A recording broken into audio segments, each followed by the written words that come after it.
नमस्ते स्टूडेंट्स, आप सभी का स्वागत है AJIS एकेडमी पर। मैं हूं पवन धनगर, आपका साइंस टीचर।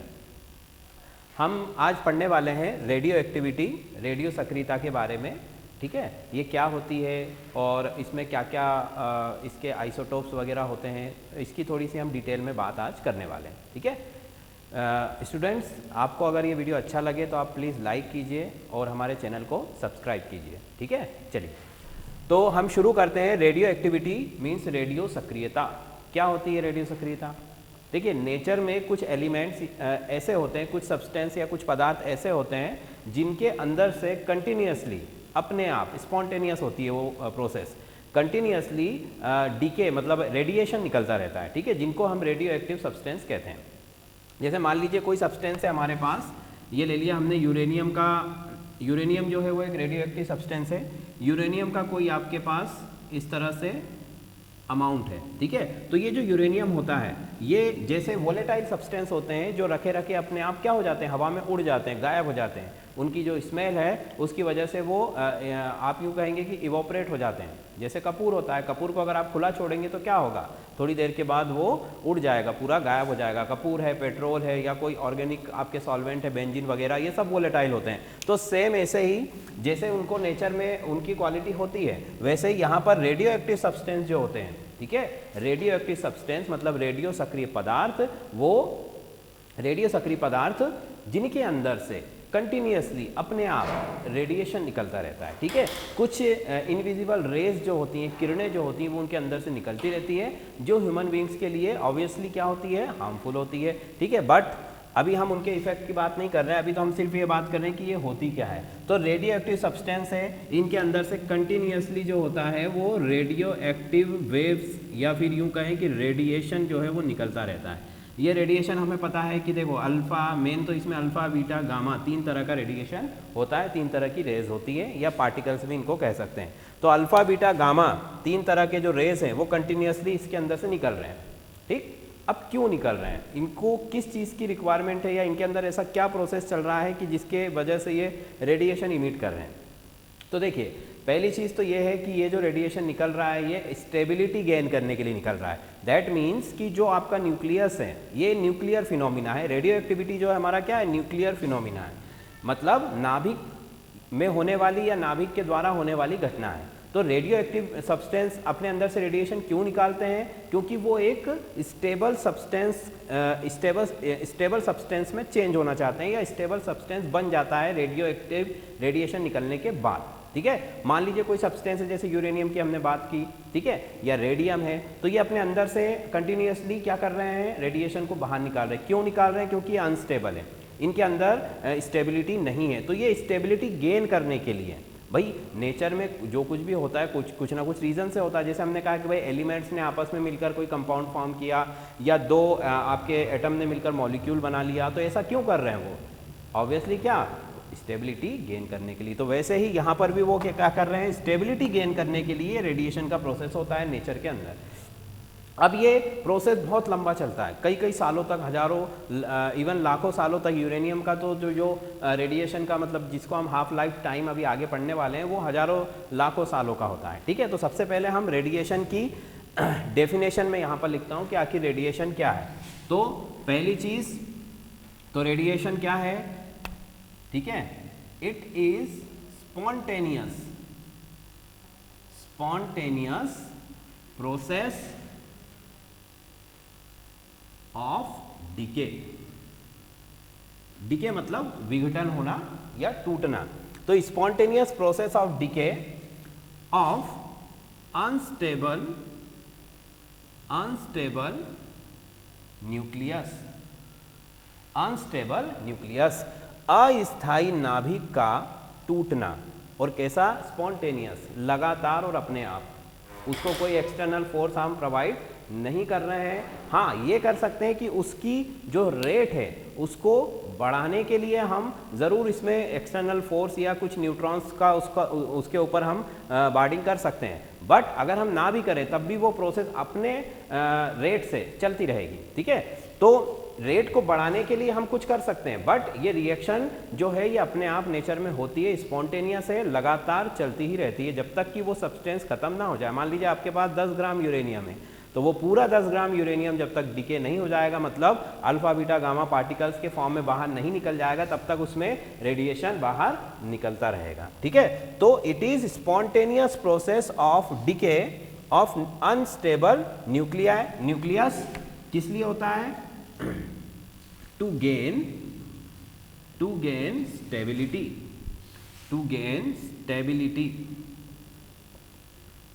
ठीक है। मतलब अगर हिंदी में हम लिखना चाहें तो क्या लिख सकते हैं कि अस्थाई नाभिक के द्वारा स्थायित्व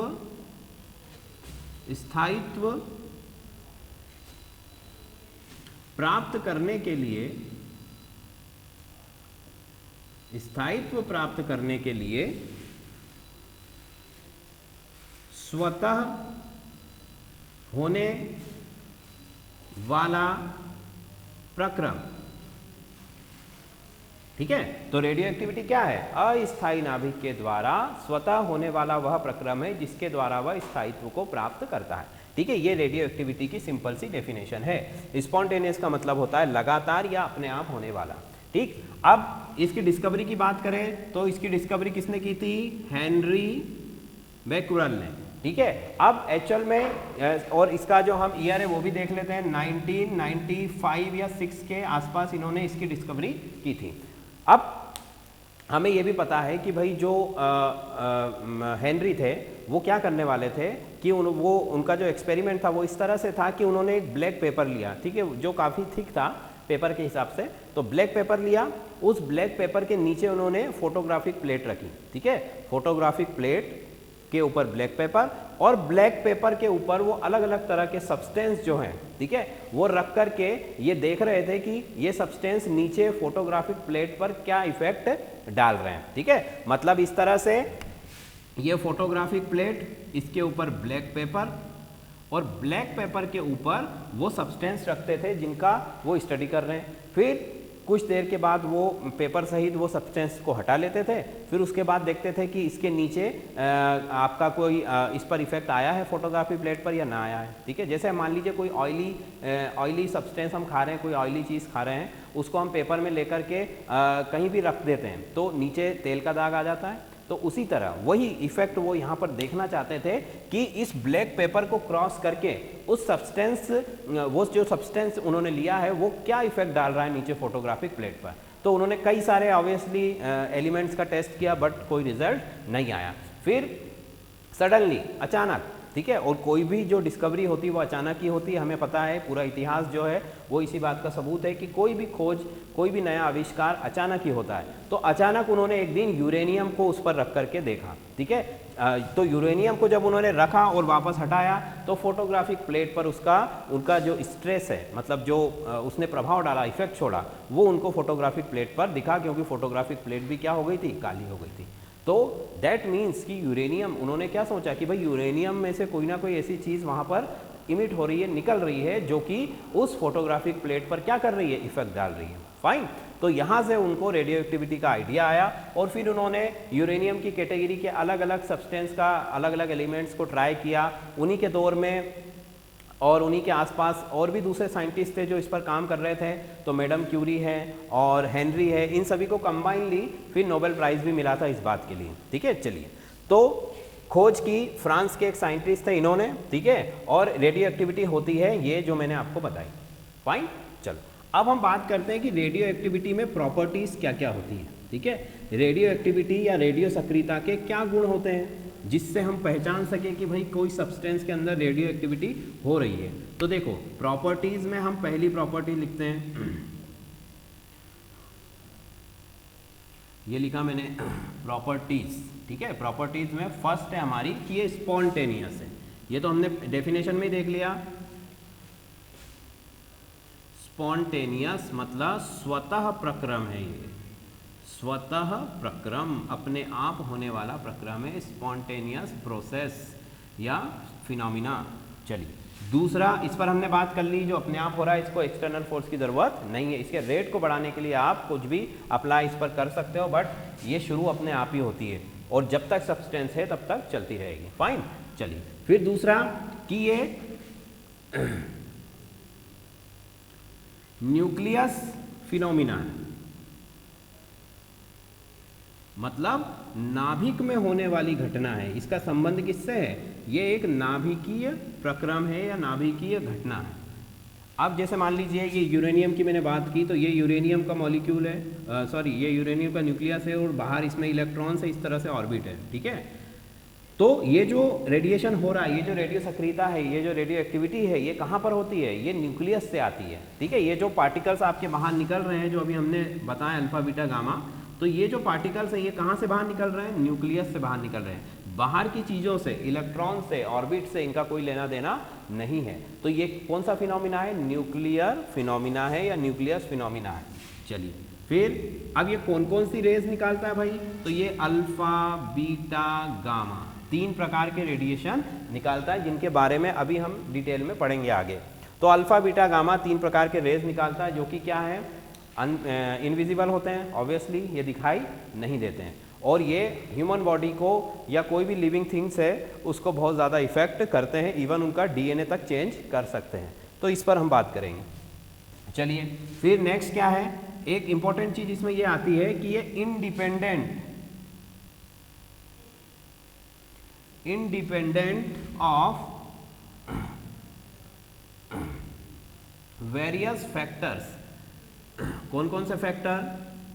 जैसे टेम्परेचर है, ठीक है, प्रेशर है, टेम्परेचर है, प्रेशर है, ये इन चीज़ों का इसके ऊपर कोई भी प्रभाव नहीं पड़ता है। तापमान कम हो ज़्यादा हो कोई फ़र्क नहीं पड़ रहा, रेडिएशन उतना ही होगा जितना हो रहा है, ठीक है। प्रेशर है वो कम ज़्यादा हो, वैक्यूम हो, कुछ भी हो, रेडिएशन जो होना है वो हो रहा है। तो मतलब कि जो नॉर्मल रिएक्शंस होती है, केमिकल रिएक्शंस, ठीक है, और ये जो न्यूक्लियस रिएक्शन है, न्यूक्लियर के द्वारा होने वाली घटना है, इनमें क्या होता है कि इनमें ये अपने आप ये चीज़ों पर डिपेंड नहीं करता। मतलब अगर मान लीजिए कोई केमिकल रिएक्शन हो रही है, उसका हमने टेम्परेचर इंक्रीज कर दिया, ठीक है, तो टेम्परेचर जैसे इंक्रीज किया तो क्या होगा? Rate of the reaction obviously increase हो जाएगा, मतलब अभिक्रिया की गति बढ़ जाएगी। अगर उसका दाब परिवर्तित किया तो अभिक्रिया की गति परिवर्तित हो जाएगी, कम ज़्यादा जो भी होगी, ठीक है, वो डिपेंड करता है कि वो कौन सी रिएक्शन है। फाइन। तो बट यहाँ पर क्या हो रहा है कि यहाँ पर इसको कोई लेना देना नहीं है, इसको कोई फर्क नहीं पड़ता है कि आपने कुछ भी रखो, प्रेशर कुछ भी रखो, यहाँ पर जो रेडियो एक्टिविटी है उसका ये इंडिपेंडेंट है, मतलब ये स्वतंत्र है, और ताप दाब जैसे जो भौतिक परिवर्तन होते हैं उससे इस पर कोई प्रभाव नहीं पड़ता है। फाइन। चलिए, तो मतलब इसे हम कंट्रोल नहीं कर सकते हैं। कंट्रोल तो ये अपने आप ही होती है, क्योंकि हमने पहले ही बोल दिया कि ये क्या है? स्वतः प्रक्रम है। फाइन। चलो अब आगे देखो, तो अब हमें कैसे पता चलेगा कि भाई कोई सब्सटेंस जो है वो रेडियो एक्टिव है या नहीं है? क्योंकि ये जो चीज़ें हमने सब बताई हैं ये तो मतलब हमें दिखाई तो कुछ देता नहीं है, ये तो एक्सपेरिमेंट्स जो होंगे जिन्होंने किए हैं वो उन्हीं को पता चलता है, ठीक है। और हमें ये भी पता है कि जिन साइंटिस्ट ने इन पर एक्सपेरिमेंट किए हैं तो रेडिएशन का असर उन पर भी हुआ है, मैडम क्यूरी पर भी रेडिएशन का असर हुआ था, ठीक है। तो उन्हें भी नहीं पता था जब कि ये इनविजिबल रेज जो हैं इतनी हार्मफुल होती है हमारे लिए। चलो, तो अब हम देखें कि आप पीरियोडिक टेबल में मान लीजिए जितने भी एलिमेंट्स हैं उनमें से एलिमेंट्स जो हैं वो कौन रेडियो एक्टिव है और कौन नहीं है, ये तो अब क्लासिफिकेशन सारा हो चुका है। तो हमें मालूम है कि जो एक्टिनियम होता है उसके बाद के लगभग सारे एलिमेंट्स जो हैं वो कैसे हैं? वो रेडियो एक्टिव हैं। चलो, अब यहाँ पर हम पहचानेंगे कैसे? तो देखो, इसके लिए पहचानने के लिए हम क्या करते हैं कि स्टेबिलिटी बेल्ट जो होती है,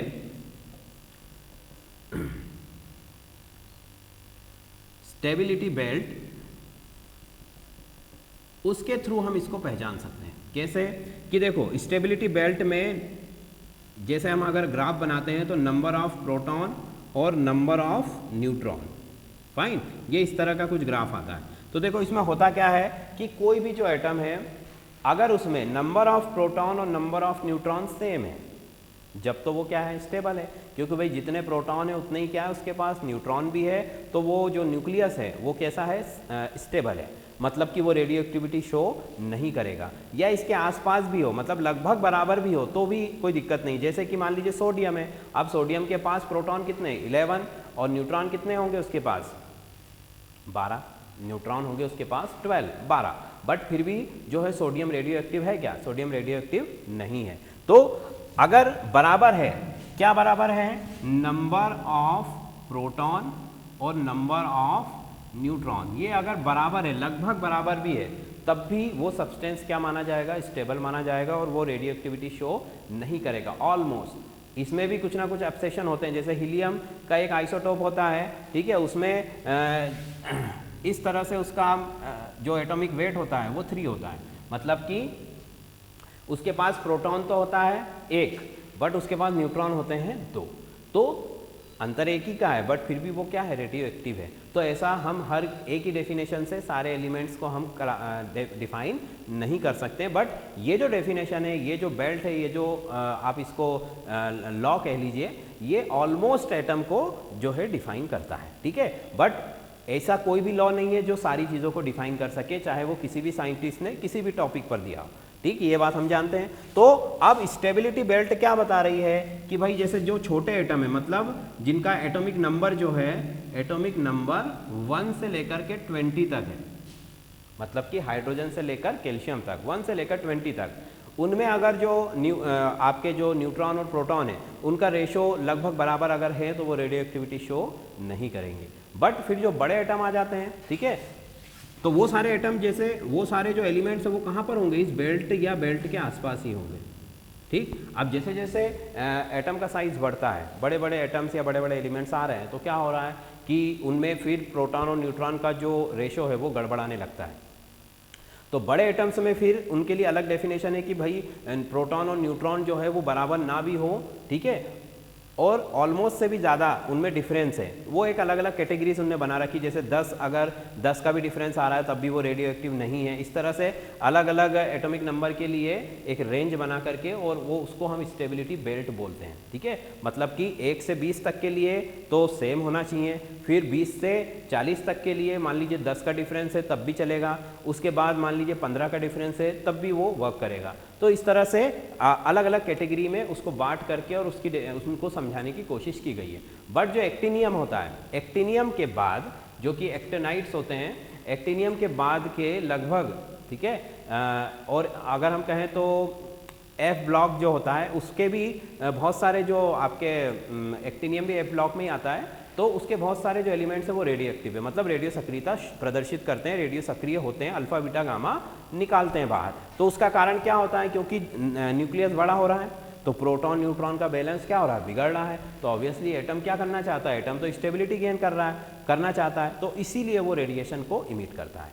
फाइन, तो उसी में हमारा यूरेनियम भी आ जाएगा, रेडियम भी आ जाएगा। तो एक्टिनियम के बाद के लगभग आप ये मान सकते हो कि सारे एलिमेंट्स जो हैं वो कैसे हैं? रेडियो एक्टिव सब्सटेंस है। फाइन, चलो, तो ये हो गई बात कि रेडियो एक्टिविटी क्या है। रेडियो एक्टिविटी एक स्पॉन्टेनियस फिनोमिना है जिसमें रेडिएशन निकलता है स्टेबिलिटी गेन करने के लिए। प्रॉपर्टीज हमने बता दी कि ये न्यूक्लियस में होने वाली घटना है, अल्फा बीटा गामा उसमें से निकल रहे हैं, और ये वेरिएबल जो फैक्टर्स होते हैं उन पर डिपेंड नहीं करती है। फिर कैसे पहचानेंगे? तो पहचानने का मतलब सीधा सा फंडा क्या है कि प्रोटॉन और न्यूट्रॉन का जो अगर डिफरेंस, जिसमें बड़ा एटम है और छोटा एटम है, दोनों के लिए अलग अलग मैंने बता दिया, तो उनका बैलेंस अगर है तो मतलब कि वो रेडियो एक्टिव नहीं है, और अगर अनबैलेंस है तो फिर वो क्या हो जाएगा? रेडियो एक्टिव सब्सटेंस बन जाएगा, अपने अंदर से अल्फा बीटा गामा निकालने लगेगा। क्लियर? चलिए, तो अब हम बात करते हैं कि अल्फा बीटा गामा ये क्या होती है और ये इनकी क्या क्या प्रॉपर्टीज हैं। ठीक है, तो इनको एक एक करके देख लेते हैं। चलो चलिए, तो अब हम एक एक करके बात करते हैं। अल्फा रेज या अल्फा पार्टिकल्स के बारे में हम बात करते हैं। तो रेडियो एक्टिविटी में जो पार्टिकल्स सबसे हेवी होता है, या फिर यूं कहें कि अल्फ़ा पार्टिकल्स जो होता है वो पहले हम उसी को पढ़ेंगे क्योंकि वही सबसे हेवी होता है और उसी पर चार्ज भी सबसे ज़्यादा होता है। तो न्यूक्लियस के अंदर से अल्फ़ा पार्टिकल्स क्या हो रहे हैं? इमिट हो रहे हैं। तो पहली चीज़ तो हम ये देख लेते हैं कि अगर मान लीजिए ये कोई सब्सटेंस है X, ठीक है, इसका एटॉमिक नंबर मान लीजिए 6 है और इसका एटॉमिक वेट जो है मान लीजिए 12 है। अगर इसमें से एक अल्फा पार्टिकल बाहर निकलता है, मैं यहाँ एरो पर लिख देता हूँ माइनस अल्फा, मतलब एक अल्फा पार्टिकल इसमें से अगर बाहर जाता है, अभी हम इसको मान रहे हैं कि ये रेडियो एक्टिव है, ये रेडियो एक्टिव नहीं है क्योंकि इसका जो नंबर है 6 मतलब कार्बन है, ये रेडियो एक्टिव नहीं है। मान लें कि ये रेडियो एक्टिव है, तो ये 6 और 12, तो अब होगा क्या कि अल्फा जो आपका जो एटम है अल्फा, जो पार्टिकल है, इसका जो चार्ज होता है इसके ऊपर वो +2 चार्ज होता है, ठीक है। और इसका जो वेट होता है वो क्या होता है 4 AMU, ठीक है। तो अगर किसी न्यूक्लियस में से अल्फा पार्टिकल जा रहा है, मतलब कि वो क्या कर रहा है, एक तो 2 चार्ज का उसमें डिफरेंस आ जाएगा, और दूसरी बात कि जो मास है उसमें कितने का डिफरेंस आ जाएगा 4 यूनिट का। तो अगर इस तरफ जो भी सब्सटेंस बनेगा तो उसमें क्या होगा, अब ये यहाँ पर 6 था तो अब यहाँ पर कितना बचेगा 4, क्योंकि अल्फा का चार्ज कितना है +2 है, 2 चार्ज है, ठीक है। मतलब 2 प्रोटॉन जो है यहाँ से क्या हो रहे हैं, बाहर जा रहे हैं, 2 प्रोटॉन जो है उनका लॉस हो रहा है, या 2 प्रोटॉन की कमी आ गई। तो प्रोटॉन को ही हम क्या बोलते हैं एटॉमिक नंबर। तो 2 प्रोटॉन की कमी हुई, मतलब इसके एटॉमिक नंबर में कितने की कमी हो गई, 2 की कमी हो गई। तो 6 का कितना हो गया 4 हो गया, और 12, ठीक है। अब 12 से कितने कम हो रहे हैं, 4 कम हो रहे हैं। तो 12 से 4 कम कैसे हो रहे हैं, तो 12 से 4 में हम क्या लिखेंगे, ये क्या हो जाएगा 8। मतलब कि अल्फा पार्टिकल के निकलने के बाद एटॉमिक वेट जो है या मास जो है उसमें 4 की कमी होती है, और एटॉमिक नंबर में कितने की कमी होती है 2 की। क्लियर बात, अल्फा पार्टिकल का ये रोल होता है। और अब आपको पता ही है कि ये सबसे क्या है हेवीएस्ट पार्टिकल है, इसमें और एनर्जी तो निकल ही रही है, ठीक है। चलो तो एक एक करके इसकी प्रॉपर्टी लिखते हैं हम पहले। तो चार्ज की बात करें तो इसके ऊपर चार्ज कितना होता है +2 का इसके ऊपर चार्ज होता है, ठीक है। मतलब ये धनात्मक चार्ज है, इसके धनात्मक होता है, ये पहली चीज हो गई, ठीक। वेट की अगर बात करें तो इसका मास जो होता है वो कितना होता है 4 AMU, ठीक है, ये मास हो गया। थर्ड, अगर हम बात करें कि इसकी स्पीड, अल्फा पार्टिकल चूंकि सबसे हेवी पार्टिकल है, ठीक है, वैसे तो ये भी हमें दिखाई नहीं देता आंखों से, बट अगर पार्टिकल्स की रेंज में देखें तो ये इन तीनों पार्टिकल जो रेडिएशन के थ्रू निकल रहे हैं उनमें सबसे हेवी पार्टिकल है। इसीलिए जो इसकी स्पीड है वो भी क्या है सबसे कम होगी। इसकी स्पीड होती है 10⁻⁷ मीटर/सेकेंड, ठीक है, 10⁻⁷ मीटर/सेकेंड, ये भी बहुत ज़्यादा है। बट जो दूसरी रेज है बीटा और गामा, उनकी कंपैरिजन में ये क्या है बहुत कम है। तो पॉजिटिव चार्ज 2 का है, 4 इसका मास है, और जो आपका स्पीड है वो क्या है 10⁻⁷। फिर इसको शो कैसे करते हैं, इसको शो करते हैं हम हीलियम के न्यूक्लियस से, इस तरह से। भाई ये क्या है, ये देखो, ये अल्फा पार्टिकल को मैं इस तरह से लिख सकता हूँ, मतलब 2 इसका एटॉमिक नंबर है और 4 क्या है इसका मास है, और यही क्या होता है हीलियम होता है। हीलियम और क्या होता है, हीलियम के पास 2 प्रोटॉन है और उसका जो मास है वो क्या है 4 है, मतलब 2 न्यूट्रॉन है उसके पास। तो इसको इस तरह से हम शो कर सकते हैं। क्लियर। चलो फिर नेक्स्ट है कि इसकी जो पेनिट्रेशन पावर होती है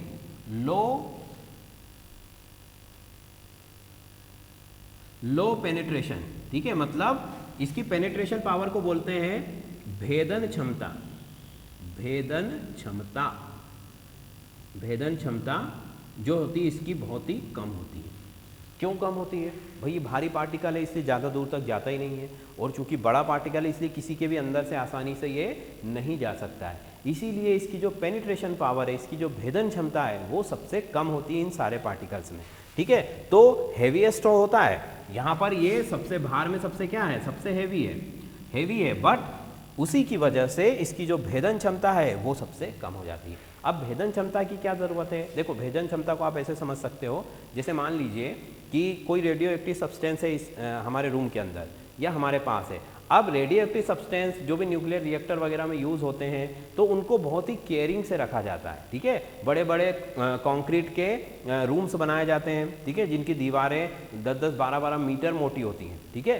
तो ऐसा उनको सेफ्टी के साथ क्यों रखा जाता है, क्योंकि उनमें से जो रेडिएशन आ रहा है बीटा गामा रेस वो उन दीवारों के भी पार निकल जाता है, ठीक है। मतलब गामा रेस तो ऐसी होती हैं जो कि बहुत ही आसानी से पेनिट्रेशन पावर होती है उसके पास, और वो किसी के भी आर पार निकल जाती है, इसीलिए इतने बड़े बड़े वो रूम्स बनाए जाते हैं। तो अल्फा पार्टिकल्स को तो हम इजीली रोक सकते हैं क्योंकि उसकी पेनिट्रेशन पावर क्या है कम है, बट बीटा और गामा सबसे ज़्यादा जो पेनिट्रेशन पावर होती है वो गामा के पास होती है। तो पेनिट्रेशन का मतलब किसी के आर पार निकल जाना। भाई वो हमारी बॉडी में भी अगर वो रेज पड़ती हैं तो वो क्या होंगी, आर पार निकल जाएंगी, और आर पार निकलेंगी तो क्या करेंगी, आर पार निकलेंगी तो वो हमारी सेल्स को डैमेज करके ही बाहर जाएंगी। भाई कोई भी चीज़ अगर हमारे अंदर से पास होगी तो वो हमें डैमेज देगी, हमें नुकसान देगी। तो इसीलिए इनसे बचने की या रेडिएशन से बचने की बात कही जाती है, क्योंकि अगर रेडिएशन की आप अगर चपेट में आ जाते हैं तो कई तरह की बीमारी या म्यूटेशन भी हो सकता है, आपके डीएनए को भी वो चेंज कर सकता है। तो अल्फा पार्टिकल की पेनिट्रेशन पावर मतलब किसी के आर पार निकल जाने की क्षमता, चाहे वो लिविंग हो नॉन लिविंग हो,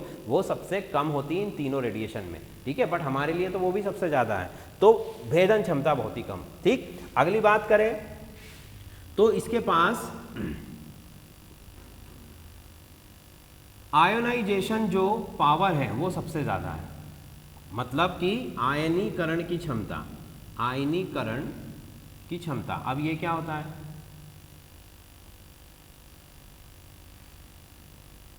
ऑफ गैस, इसको ऐसा लिख लेते हैं। देखो मान लीजिए एटमॉस्फेयर में रेडिएशन हो रहा है, एटमॉस्फेयर में क्या है, गैस है। अब गैस के जो मॉलिक्यूल्स हैं, गैस के जो एटम्स हैं, उनसे अल्फा पार्टिकल्स टकराता है। जैसे ही अल्फा पार्टिकल, मान लीजिए ये गैस है, ये एटमॉस्फेयर में है और यहाँ पर यूरेनियम है, यहाँ से अल्फा पार्टिकल निकला, तो अल्फा पार्टिकल क्या होगा, अल्फा पार्टिकल आकर के इन गैस के मॉलिक्यूल से टकराएगा, इससे टकराया, इससे, ऐसे करते करते वो आगे बढ़ेगा। क्यों, क्योंकि वो बड़ा है तो उनके बीच में से भी नहीं जा सकता है वो, तो इसलिए वो उनसे टकराएगा। तो अब जैसे ही अल्फा पार्टिकल किसी से टकराएगा तो क्या करेगा, वो तो हाई स्पीड से ऑलरेडी आ ही रहा है, तो जैसे ही वो टकराता है तो उस टकराने वाले एटम से वो या तो इलेक्ट्रॉन निकाल देगा, ठीक है, या फिर उसमें उसकी जो मूवमेंट है उसको चेंज कर देगा। और इलेक्ट्रॉन अगर किसी का बाहर निकल गया किसी गैस का तो क्या होगा, वो आयोनाइज हो जाएगी। भाई जैसे मान लीजिए एटमॉस्फेयर में ऑक्सीजन है, अब ऑक्सीजन का एक इलेक्ट्रॉन बाहर चला गया, ऑक्सीजन ने एक इलेक्ट्रॉन अगर लॉस कर दिया तो उसके ऊपर क्या आ जाएगा, चार्ज आ जाएगा, तो वो क्या हो जाएगी, आयोनाइज हो जाएगी, मतलब आयंस के फॉर्म में आ जाएगी। तो अल्फा पार्टिकल बड़ा होता है, इसीलिए वो टकराते हुए आगे बढ़ता है। भाई कोई भी बड़ी चीज़ को निकलने के लिए रास्ता चाहिए। अब एटमॉस्फेयर में तो कई सारी गैसेस है, कई सारे मॉलिक्यूल्स है, डस्ट पार्टिकल्स है, वगैरह वगैरह बहुत सारी चीज़ें, तो अब उसको जगह नहीं मिल रही, तो जगह नहीं मिल रही तो क्या कर रहा है, वो उनसे टकराते हुए जा रहा है, जाना तो है उसे, ठीक है, तो टकराते हुए जा रहा है, इसको टक्कर मारी फिर उसको टक्कर मारी, ऐसे करते करते वो आगे बढ़ रहा है। तो इसीलिए जितनी बार वो किसी से टकराएगा उसको आयोनाइज कर देगा, उसका इलेक्ट्रॉन बाहर निकाल देगा, और इसी वजह से इसकी जो आयोनाइजेशन पावर होती है वो क्या होती है, सबसे ज़्यादा होती है। फाइन, तो आयोनाइजेशन पावर सबसे ज़्यादा है बट पेनिट्रेशन पावर सबसे कम है। ठीक, ये सबसे ज़्यादा हैवी होता है, इसी वजह से इसकी आयोनाइजेशन पावर भी क्या होती है, सबसे कम होती है, सबसे ज़्यादा होती है। तो ये तो हमने बात करी अल्फा पार्टिकल्स की, ठीक है। तो alpha particles radio active substance में सबसे भारी है और सबसे जो है कम स्पीड वाला पार्टिकल्स है। फाइन, ये कुछ पॉइंट्स इसके हो गए। चलो अब बीटा पार्टिकल की बात करते हैं। तो बीटा पार्टिकल में देखो क्या होता है। अब बीटा पार्टिकल अगर मान लो इस वाले में से बीटा पार्टिकल बाहर निकल रहा होता, ये मैंने यहाँ पर बीटा लिख दिया, ठीक है। तो बीटा पार्टिकल अगर बाहर निकल रहा होता तो क्या होता कि पहली चीज़ तो बीटा पार्टिकल किसकी तरह होता है, लाइक इलेक्ट्रॉन, इलेक्ट्रॉन की तरह होता है, पर इलेक्ट्रॉन नहीं होता है वो, ठीक है, क्योंकि इलेक्ट्रॉन तो ऑर्बिट में है और हम तो कहाँ से निकाल रहे हैं इसको, मतलब ये कहाँ से निकलता है, न्यूक्लियस से। तो ये न्यूक्लियर का फिनोमिना है, जो रेडियो एक्टिविटी है वो नाभिक में होने वाली घटना है, और इलेक्ट्रॉन कहाँ पाया जाता है, ऑर्बिटल में। तो ये इलेक्ट्रॉन के जैसा होता है पर इलेक्ट्रॉन नहीं होता है, तो इलेक्ट्रॉन नहीं है, ठीक है। तो अब क्या होगा कि जैसे ही इसके ऊपर -1 का चार्ज होता है, तो जैसे ये निकलता है तो वेट जो होता है, मास जो होता है, उसमें तो कोई चेंज नहीं आता, ठीक है। बट जो एटॉमिक नंबर है वो उसमें क्या हो जाता है, एक नंबर से वो इंक्रीज हो जाता है। मतलब अगर 6 है तो 7 हो जाएगा, 7 है तो 8 हो जाएगा, 11 है तो 12 हो जाएगा, 1 से बढ़ जाएगा, ठीक है। एटॉमिक नंबर बढ़ रहा है 1 से, बट मास पर कोई इफेक्ट नहीं पड़ रहा है। मतलब कि जो बीटा पार्टिकल है उसके पास मास नहीं है, तो फिर हम उसे इलेक्ट्रॉन की तरह क्यों बोल रहे हैं। देखो क्या हो रहा है कि मास तो इलेक्ट्रॉन में भी होता है, बट वो इलेक्ट्रॉन का जो मास हम बताते हैं, इलेक्ट्रॉन का मास कितना होता है, इलेक्ट्रॉन का मास होता है 9.1 × 10⁻31 kg, यही होता है। बट ये जो मास है ये रेस्ट में है, जब इलेक्ट्रॉन रुका हुआ है, कोई भी जब इलेक्ट्रॉन रिवॉल्व करता है तो उसके मास में वेरिएशन आ जाता है, वो वेरिएबल्स आ जाते हैं, तो मतलब कि वो फिक्स नहीं होता है। तो एक तरह से वो मास लेस हो जाता है, मतलब कि उसके पास कोई भी मास नहीं है। तो बीटा पार्टिकल जो है इसके पास मास नहीं है, ये एक बार मैं यहाँ पर लिख देता हूँ, ठीक है। तो ये बीटा पार्टिकल यहाँ से हमने निकाल लिया, इसके ऊपर चार्ज है -1 का, ठीक है, और इसके साथ में एनर्जी तो निकल ही रही है। तो किसी भी रेडियो एक्टिव सब्सटेंस से जब बीटा पार्टिकल निकलता है तो उसके एटॉमिक नंबर में 1 की वृद्धि हो जाती है, बट उसके मास पर कोई प्रभाव नहीं पड़ता है, क्योंकि बीटा पार्टिकल्स की स्पीड बहुत ज़्यादा है, इसलिए वो कैसे बिहेव करता है, नेग्लिजिबल हो जाता है उसका मास, मतलब कि उसमें मास है, मतलब वो इलेक्ट्रॉन की तरह है, बट वो रुका हुआ तो है नहीं, वो तो चल रहा है। और अलग अलग बीटा पार्टिकल की स्पीड भी अलग अलग है, क्योंकि भाई जो एटम है वो तो कंटिन्यूस निकाल रहा है ना भाई, एक बीटा निकाला, उसके थोड़ी देर बाद दूसरा उसके पीछे लग गया, तो इस तरह से अलग अलग बीटा की स्पीड भी अलग अलग है, इसलिए उसके मास को हम क्या मान लेते हैं, उसका मास जो है वो वेरिएबल हो जाता है, इसीलिए वो मासलेस कहा जाता है, और वो एटॉमिक मास पर कोई भी चेंज नहीं करता है। फाइन, ठीक। अब देखो एक और चीज़ है इसके अंदर कि बीटा पार्टिकल कहाँ से निकल रहा है, न्यूक्लियस से निकल रहा है, मतलब कि अगर हम देखें कि न्यूक्लियस है ये हमारे पास, ठीक है, न्यूक्लियस में क्या है, प्रोटॉन है और न्यूट्रॉन है।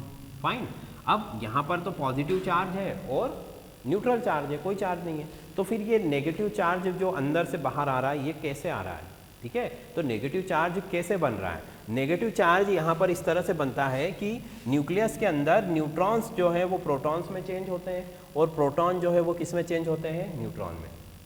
क्लियर, न्यूट्रॉन प्रोटॉन में चेंज होते रहते हैं और प्रोटॉन न्यूट्रॉन में चेंज होते रहते हैं, तो ये इसी इंटरचेंज की वजह से ये बीटा पार्टिकल जनरेट होता है, ठीक है। और बीटा पार्टिकल जनरेट होता है, और जो रेडियो एक्टिव सब्सटेंस है उनमें तो स्टेबिलिटी होती नहीं है, इसीलिए वहाँ से वो कंटिन्यूसली क्या होता रहता है, बाहर निकलता रहता है, क्योंकि वो तो क्या हो रहा है, वो ये चाह रहे हैं, क्या चाह रहे हैं कि हमें स्टेबिलिटी गेन करना है, और इसी वजह से वो आपस में इंटरचेंज भी हो रहे हैं, जिसकी वजह से बीटा रेडिएशन बाहर आ रहा है, ठीक। और बीटा को बैलेंस करने के लिए यहाँ पर इस तरह का एक और पार्टिकल जिसको हम एंटी न्यूट्रिनो बोलते हैं,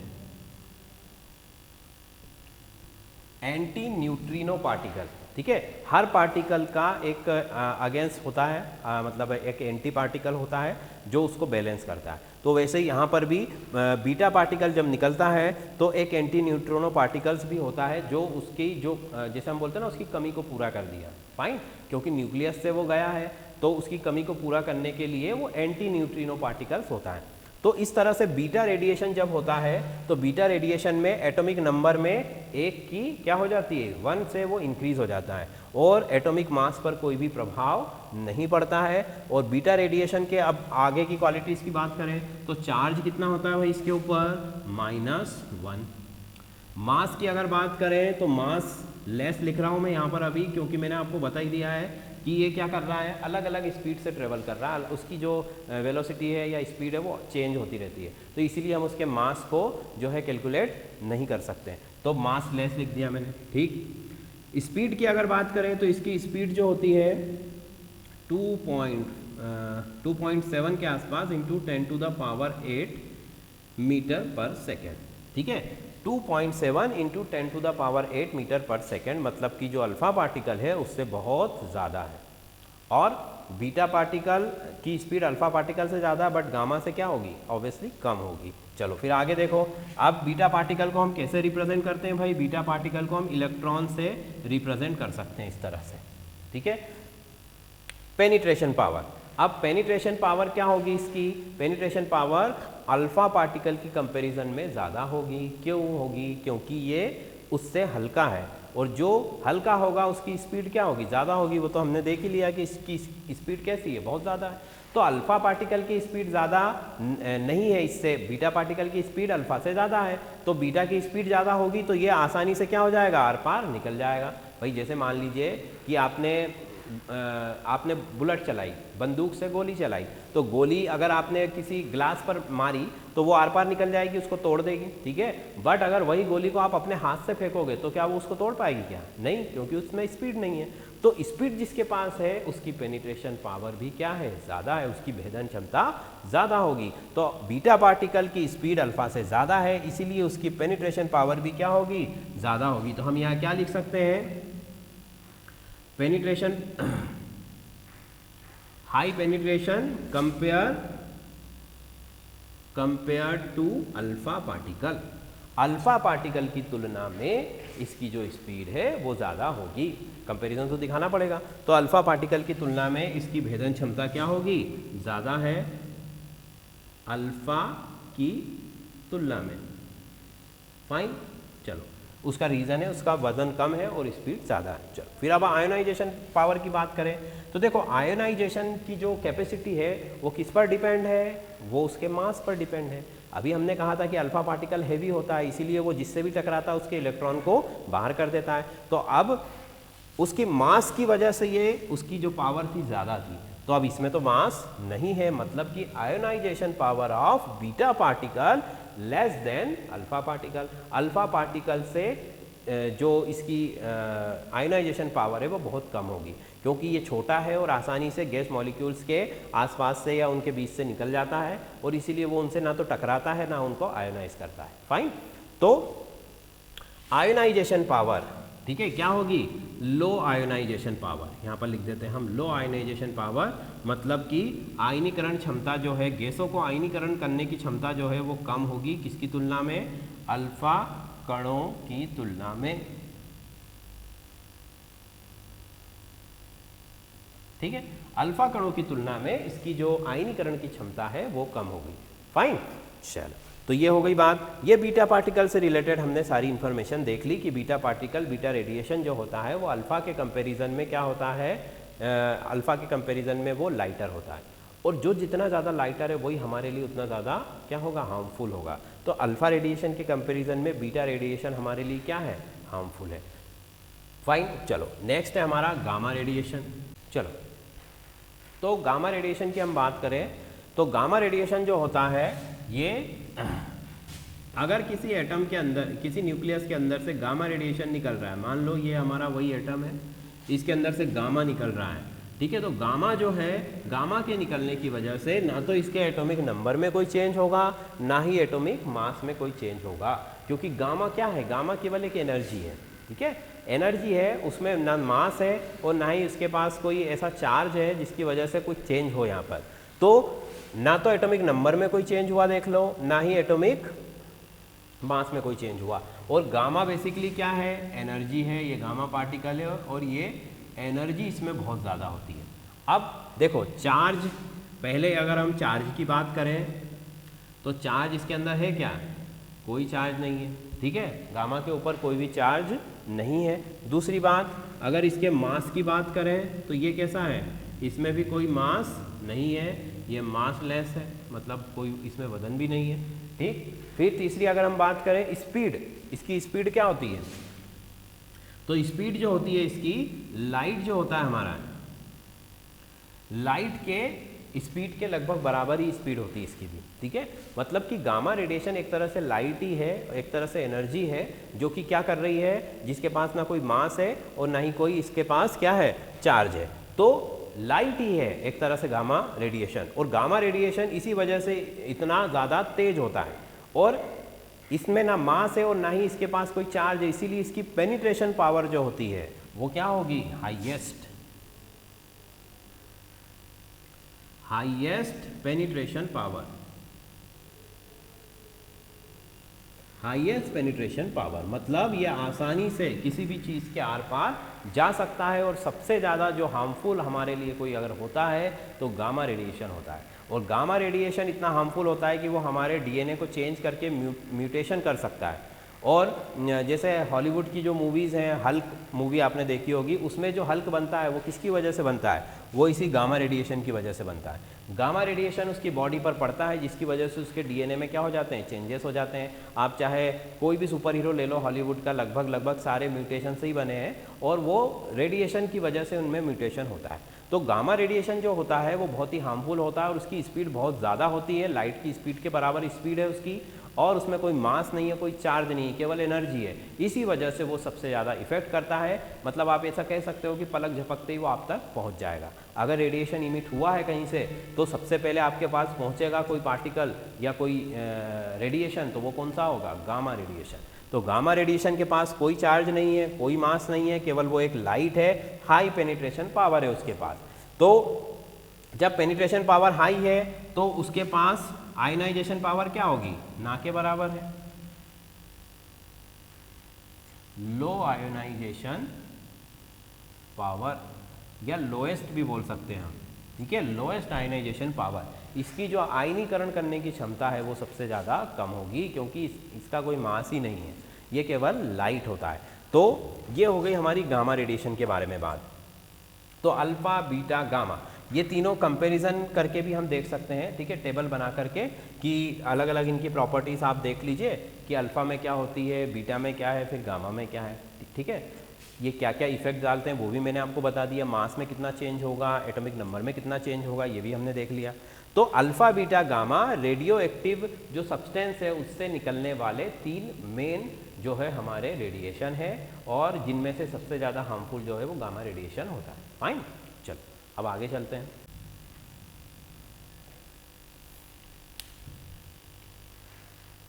चलिए नेक्स्ट है अब law of radio active decay, मतलब जो रेडियो सक्रिय विघटन है या रेडियो सक्रिय जो पदार्थ है उसमें से जो विघटन हो रहा है, मतलब जो रेडिएशन निकल रहा है वो कितना निकल रहा है, कब निकलेगा, कैसे निकलेगा, इन सारी चीज़ों के बारे में जब साइंटिस्ट सोच रहे थे, ठीक है, तो उन्होंने एक लॉ दिया। भाई जैसे देखो रेडियो एक्टिव सब्सटेंस जो है वो उसका कुछ भी मतलब आप उसको प्रिडिक्ट नहीं कर सकते हो कि वो कब होगा, कैसे होगा, कितना होगा, कब तक चलेगा, इसमें कुछ भी प्रिडिक्शन जैसा नहीं है, उसकी भविष्यवाणी हम नहीं कर सकते हैं।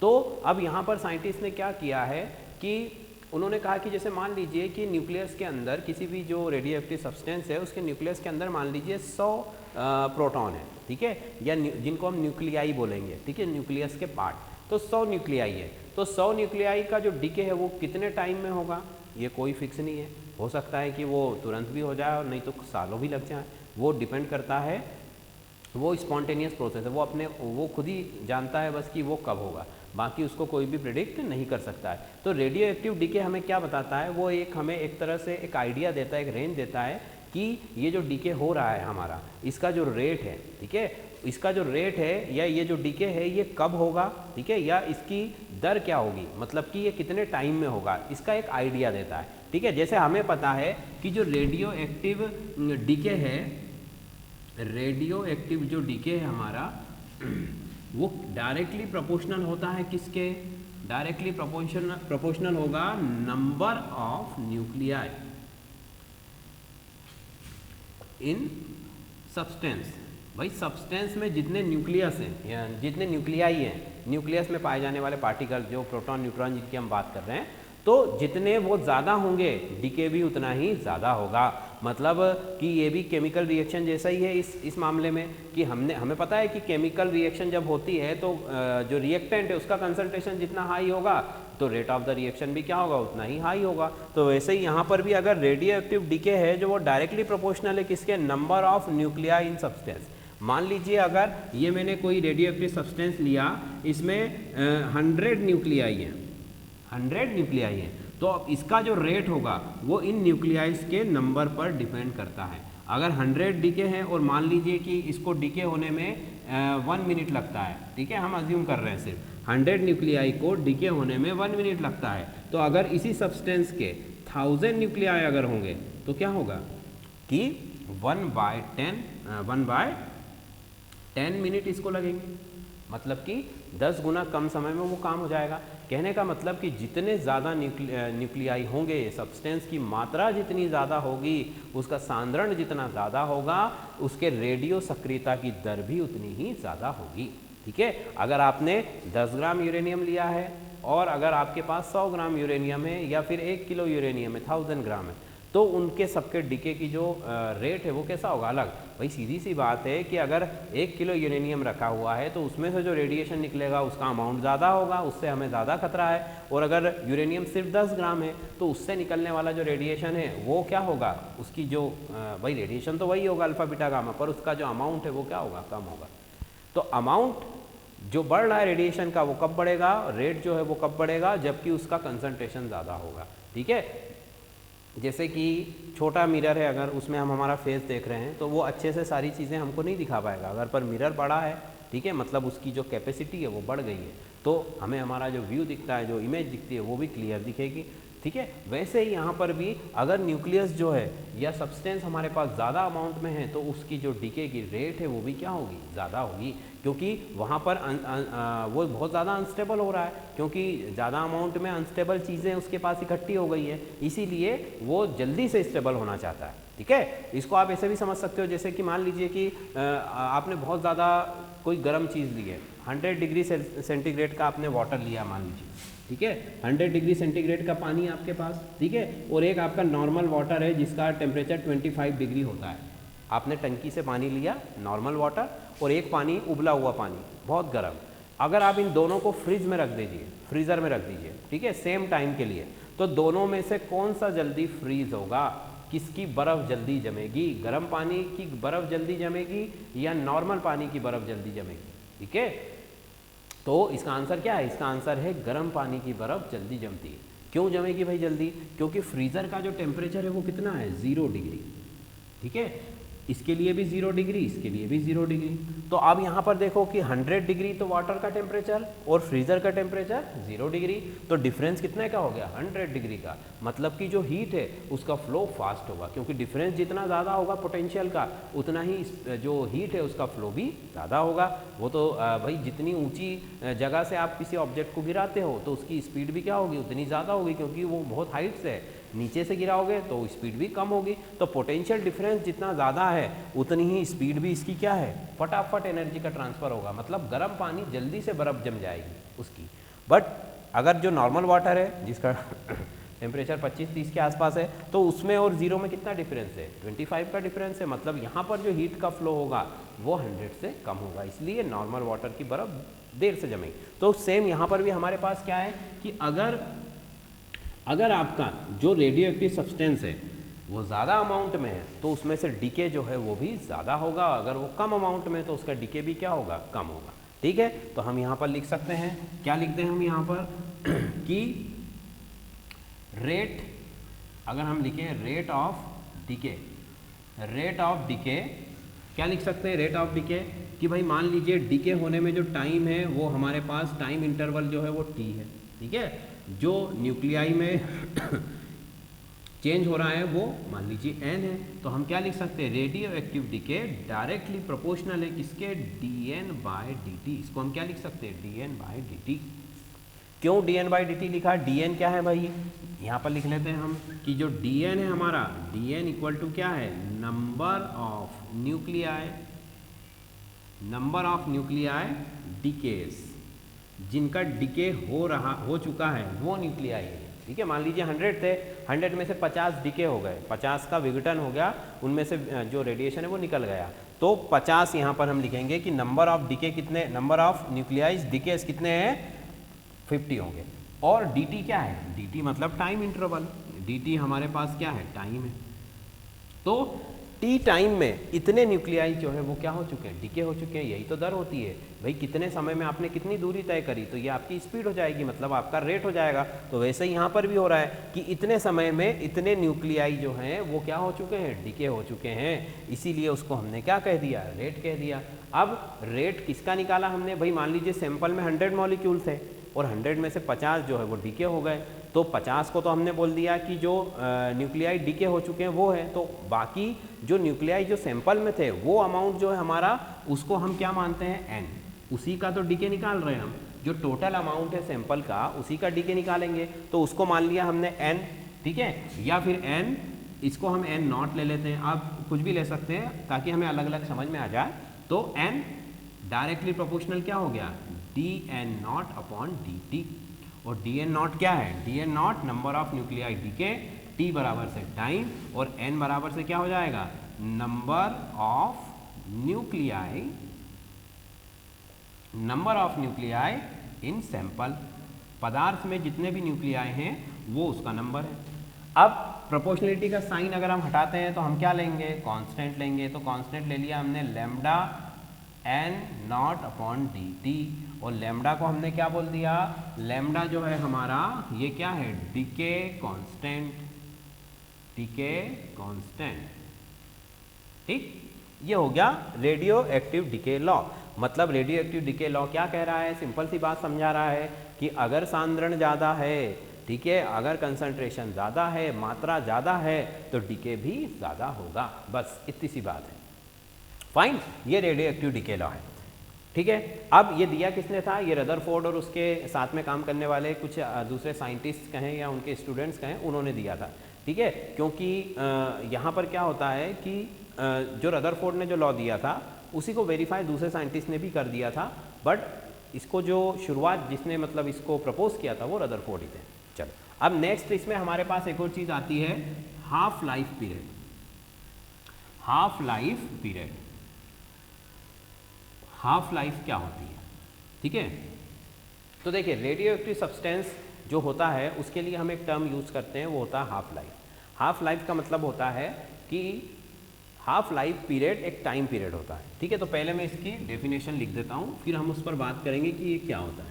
हाफ लाइफ पीरियड जो होता है क्या होता है, इट इज द टाइम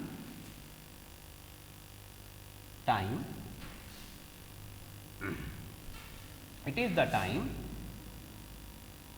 ठीक है, टेक्स बाय,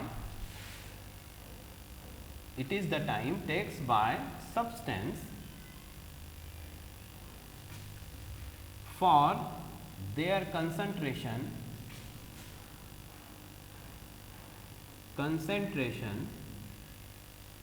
becomes half, ठीक है। या इसको हिंदी में कहें कि क्या बोल सकते हैं, किसी पदार्थ के, हिंदी में भी लिख देता हूं मैं, किसी, देखिए ये इंग्लिश जो है ये कोई मतलब एक स्टैंडर्ड लैंग्वेज स्टैंडर्ड डेफिनेशन नहीं बोलूँगा मैं, ये मेरी बनाई हुई है समझने के लिए, ठीक है। कि हाफ लाइफ पीरियड क्या है, हाफ लाइफ पीरियड है, क्योंकि हाफ लाइफ पीरियड में आपसे डेफिनेशन कोई नहीं पूछ रहा, हाफ लाइफ पीरियड में आपके जो न्यूमेरिकल्स वगैरह हैं या छोटी छोटी चीज़ें ये पूछी जाती हैं।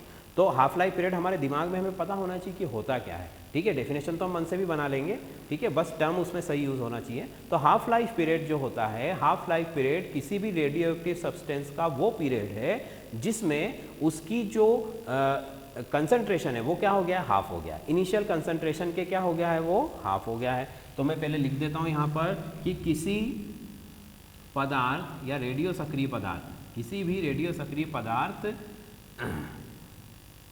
का सांद्रण,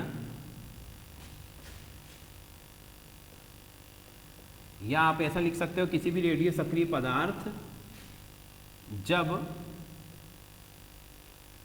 अर्ध रूप से विघटित हो जाता है, या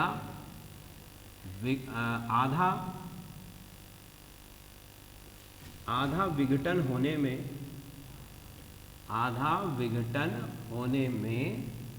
लगने वाला समय,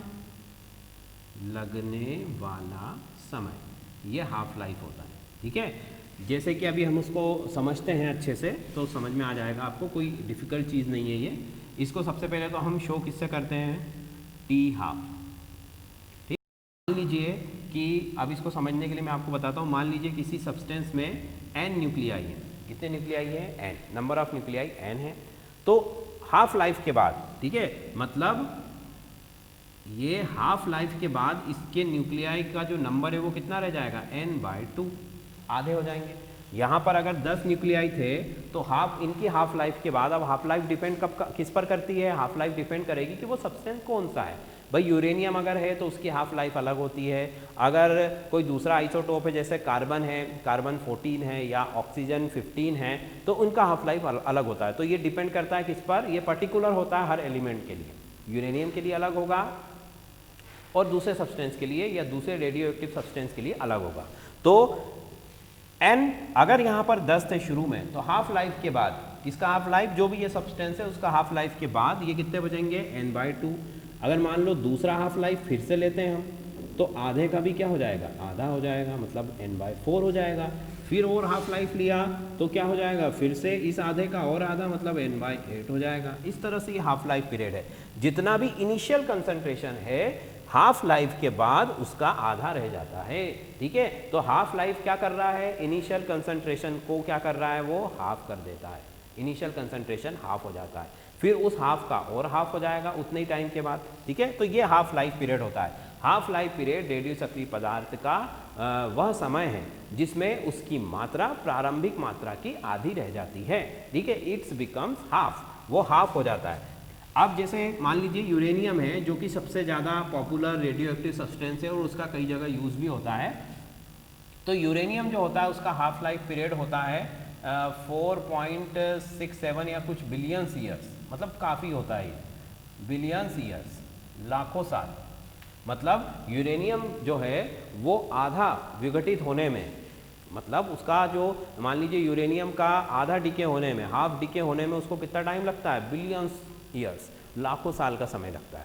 इसीलिए तो भाई, इसीलिए जो रेडियो एक्टिव सब्सटेंस होता है, अगर मान लीजिए सालों पहले भी जैसे जापान के ऊपर अमेरिका ने एटम बम गिराया था तो वो यूरेनियम से ही बनता है, मतलब रेडियो एक्टिव सब्सटेंस से बनता है। तो जब वो वहाँ पर गिरा तो वहाँ से आज तक उसका इफेक्ट वहाँ पर है, सालों हो चुके हैं, फिर भी वहाँ पर जिन शहरों पर हिरोशिमा और उस पर जो बम गिराया था वहाँ पर अभी भी रेडियो एक्टिव जो एक्टिविटीज़ हैं, जो उसके बैड इफेक्ट्स हैं वो दिखाई देते हैं। ठीक है, तो दैट मीन्स कि रेडियो एक्टिव सब्सटेंस का, यूरेनियम का जो हाफ लाइफ पीरियड है वो बहुत ज़्यादा है। ठीक है, मिलियंस ईयर्स में, मतलब बिलियंस ईयर्स में, लाखों साल में उसका कंसंट्रेशन क्या होता है, हाफ होता है। ठीक, फिर अगर जैसे कार्बन, कुछ ऐसे भी होते हैं जो जल्दी भी हो जाते हैं। कार्बन 14 है हमारा, कार्बन 14 का करीब करीब 5,500 ऐसा कुछ होता है। ठीक है, 5,500 साल के आसपास होता है।